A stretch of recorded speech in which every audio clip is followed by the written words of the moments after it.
सो दोस्तों, आप सभी को मेरे YouTube चैनल ट्रेडिंग कर्व में स्वागत है। देखिए, मैंने कल क्या कहा था। मैंने कल कहा था कि अगर बैंक निफ्टी 35,150 के ऊपर उठ के, मतलब गैप अप ओपन अगर इसके ऊपर हो जाए और यहाँ पे ही प्राइस सस्टेन करे तो फिर आप बाई कर सकते हैं। वरना अगर इधर से मार्केट में गिरावट देखने को मिलता है तो फिर गिरावट बहुत बड़ा होगा। ठीक है, प्रैक्टिकली ऐसा ही कुछ हुआ। देखिए, मार्केट तो 35,191 के ऊपर ही उठा, लेकिन वहाँ पे टिक नहीं पाया। फिर नीचे एक बड़ा सा कैंडल क्रिएट किया। अगर यहाँ से कोई सेल करता है या पुट बाई करता है तो फिर देखिए 35,087 से कितना नीचे 34,837 तक इतना बड़ा एक मूव देखने को मिलता। फिर बाद में क्या हुआ, इधर से क्यों अचानक उठ गया। देखिए, उस टाइम पे तो एक तो निफ्टी में एक यहाँ पे मैंने जो निफ्टी वाला वीडियो है वहाँ पे ये क्लियरली मैं कहा है कि इधर एक 75 मिनट पे निफ्टी पे एक सब डिमांड जोन था, उधर से ही मार्केट ने रिजेक्शन दिया और इधर से मार्केट उठ गया। अभी निफ्टी तो बैंक निफ्टी को भी खींच के ले गया है ऊपर, और उस टाइम पे 10 बजे मॉनेटरी रिजर्व बैंक का जो पॉलिसी वो भी अनाउंस हो रहा था। तो ये सब में मिलजुल होके ये ऐसा मार्केट ने एक इंस्टेंट रिएक्शन दिया। ऐसा होता है न्यूज़ बेस्ड जब मार्केट चलता है, न्यूज़ बेस्ड नहीं, मतलब जो जिन दिनों में न्यूज़ का एक बड़ा सा रोल रहता है उस दिन ऐसा कुछ स्ट्रेंज मूव आता है। लेकिन बाद में जो लेट रिएक्शन आया है यही है एक्चुअल रिएक्शन होना चाहिए, क्योंकि मार्केट गिरना आज मार्केट का ऊपर जाना का कोई बात नहीं था। क्योंकि मार्केट का जो आज आरबीआई का जो 50 बेसिस पॉइंट जो इंटरेस्ट हाइक करने वाला जो इशू था वो भी मार्केट के लिए अच्छा नहीं था। तो फिर मार्केट ऊपर की ओर गया और ऊपर जाके मार्केट ने यहाँ पे एक इन्वर्टेड हैमर टाइप का बनाया। देखिए, मैंने क्लियरली कहा था कि यहाँ पे एक सप्लाई जोन है, एक के बाद एक जोन है ऊपर की ओर।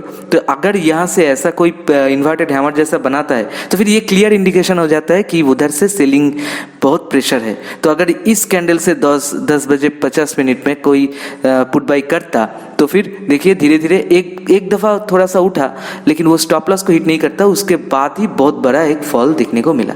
तो ऐसे ही कामकाज किया जाता है। हमें जोन और लेवल्स को मार्क करते हुए मार्केट में काम करना है और दूसरा चीज़ों के बारे में ज़्यादा ध्यान नहीं देना है। तो कल कहाँ मार्केट में काम हो सकता है। देखिए, कल अगर फ्लैट ओपन होता है तो फिर आप ये जोन मार्क कर लीजिए। ये जोन है 35,067 से 35,026 तक।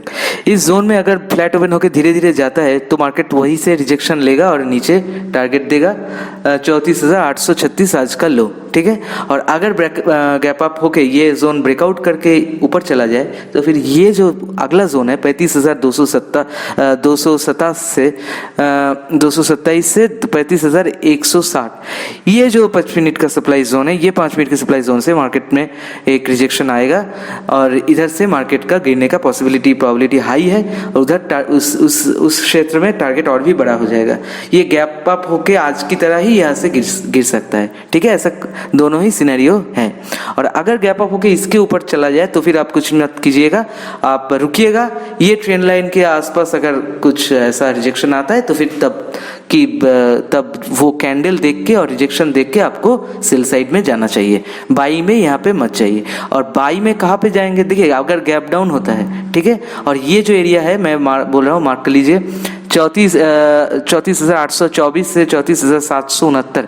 अगर ये एरिया और ये लेवल ब्रेकडाउन दे देता है तो फिर नेक्स्ट टारगेट पहला तो ये रहेगा 34,662 से 34,621। ठीक है, यहाँ पे एक डिमांड जोन है और अगर ये भी ब्रेकआउट कर दे फिर नीचे एक डिमांड जोन है, वो है 34,494 से 34,461।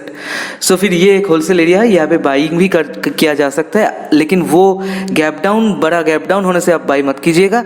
अगर प्राइस थोड़ा छोटा गैप डाउन दे और धीरे धीरे इधर आए तो फिर इधर से आपको ऊपर की ओर प्राइस में रिजेक्शन देखने को मिल सकता है। तो फिर ऐसे ही कामकाज करना चाहिए हमें कल। ओके, एनालिसिस आपके सामने क्लियर कर दिया मैंने। फिर कल यहाँ आ जाइए, इस समय हम यहाँ से ही डिस्कशन को आगे ले जाएंगे। कहाँ पे क्या हुआ कल कर देखेंगे और अगले दिन बैंक निफ्टी कहाँ जा सकते हैं वो उस पर भी ऊपर चर्चा करेंगे। ठीक है, तब तक के लिए goodbye and good luck.